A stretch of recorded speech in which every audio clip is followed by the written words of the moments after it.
పిల్లలకి ఎన్ని రకాలుగా చేసినా, ఎన్ని వెరైటీలు చేసినా ఎప్పుడు ఏదో ఒక వెరైటీ అడుగుతూనే ఉంటారు కదండీ!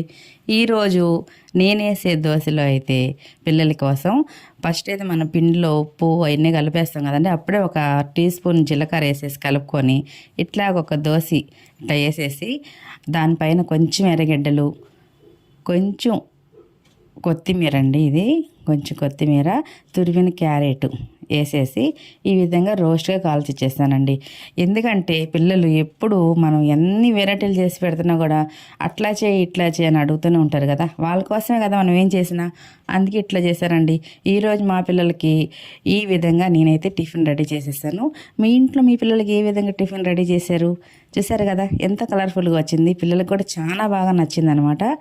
ఎంతో ఇష్టంగా వాళ్ళైతే ఇంకా మాటలు లేవన్నమాట.